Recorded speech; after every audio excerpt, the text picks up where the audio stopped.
Good morning, everyone. Welcome to an episode of Full Throttle with your host, Justin Preston, and myself, Jenny. Today's episode, your host will be talking to you on the Talladega playoff review and also about the little controversy there at the end. Before we do so, could we have you rise, remove your caps for our national anthem?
Well, thank you for joining us, like always. Thank you for joining us, like always. Let's get into today's very interesting, controversial race conversation from Talladega. You know, getting controversial stuff is going to happen in life. Yes, it is. I don't like, there's a lot of people that are saying, you know, you look at NASCAR and there's certain rules in there for certain reasons, okay? Take a yellow line rule at Talladega, Daytona, for example. We haven't went over it, but here we go. The drivers are not supposed to go below the yellow line, double yellow line, to advance their position. However, we had a couple drivers do that, and yes, they did get penalized. Doesn't that cause for a restart as well? No, that car gets penalized, either gets sent to the back of the pack if there's a caution, or it's a drive-through penalty. Okay. So you had some big names doing that. And, you know, when it's bound to happen, it's Talladega, they're 4 inches apart due to the restricted engines that they have to reduce speed. They no longer have the restricted brake, but they have tapered spacers to slow them down from keeping them below or right at 200 miles an hour. Okay. For safety precaution reasons. This type of that safety stuff for the speed causes some of the side-by-side don't know who's going to win type of racing all day long.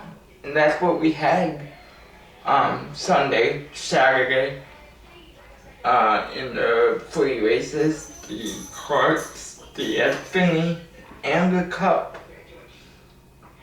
That being said, the Cup race, there's been a lot of controversial things with the yellow line in years past. Back in 2008, it came into play. That driver went down below the yellow line, and NASCAR did not award them the win.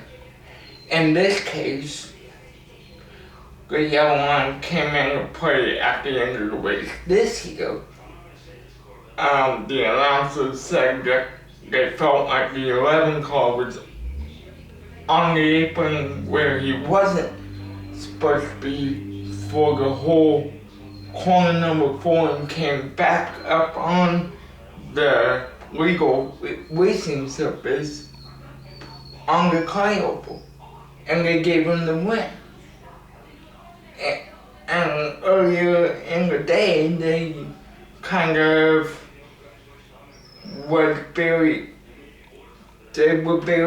fair on certain cars with that. Unfair or fair? Fair. Okay.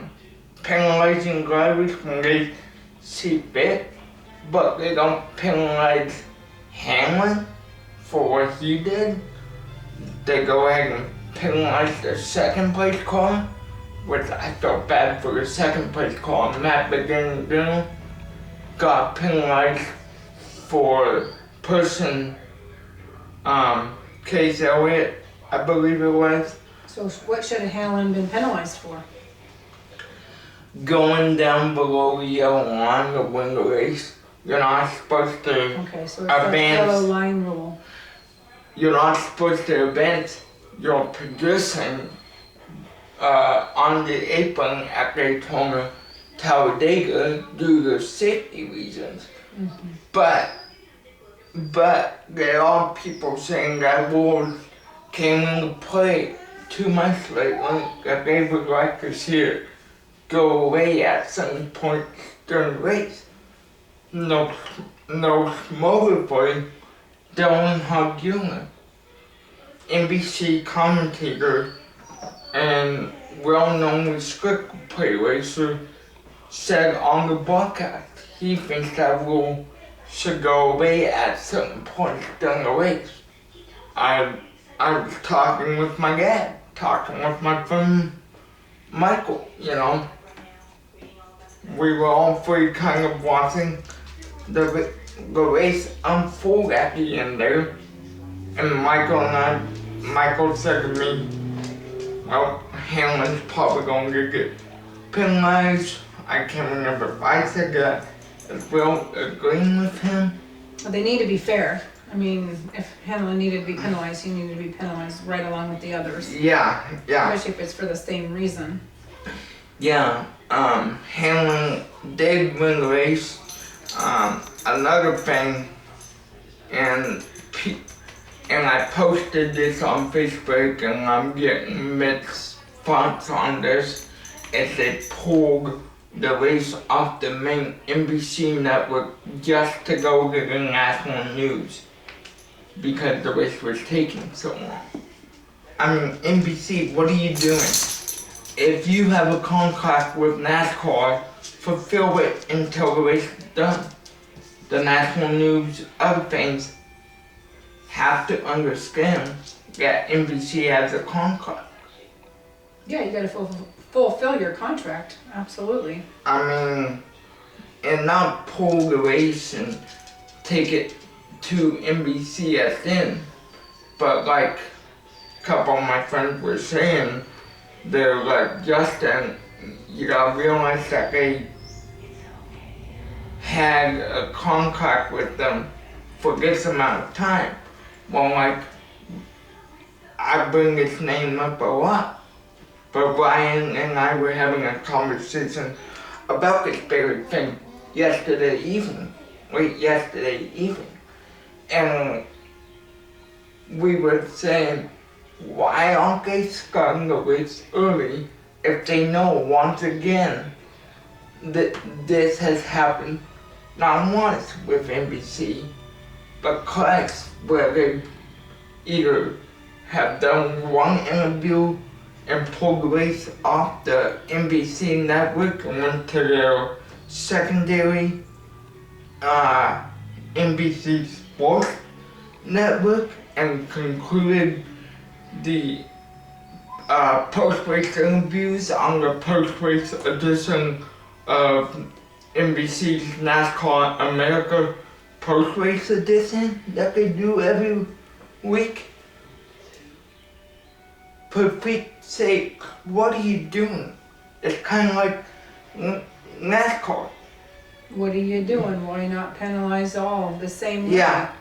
Yeah. I mean, that's the same thing, you know, consistency. I don't see Fox doing it when they have the races on their track. Yeah, but I mean overall, I mean the racing was good. There were some big breaks. The points were cattywampus once again. Drivers got caught up in the big ones, and I knew going into this race it was going to be very, very headache-oriented for drivers, for coaches, for spotters. It always is when you come to Daytona, Talladega, and use the super speedway. You know, Daytona's unpredictable. Talladega's unpredictable. Those two races. Why do you think they're unpredictable? Oh, don't even get me started. All right, let's go back to what we're here to talk about. But since you bring that up, and since it is Talladega race for you, that is unpredictable because you never know what's going to happen.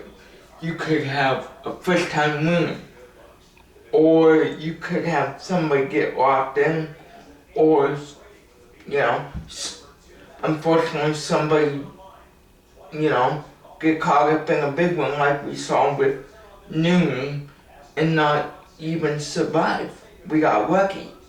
Right. But we did. But I mean, you bring up a good point. All races are unpredictable, and this weekend's race is no different. All races are unpredictable. You just never know what's going to happen. Yeah, I mean, controversial finish. You got him once again that went down below the yellow line, like I said before. You got other drivers that did the same thing but got penalized. NASCAR did take the time to look at the figures of Hamlin being down below where he's supposed to be legally. They didn't do any reaction, but the announcers for NBC felt like the way I'm feeling and the way other people feel, he should have been penalized. Absolutely. Well, yeah. I mean, you have to be fair.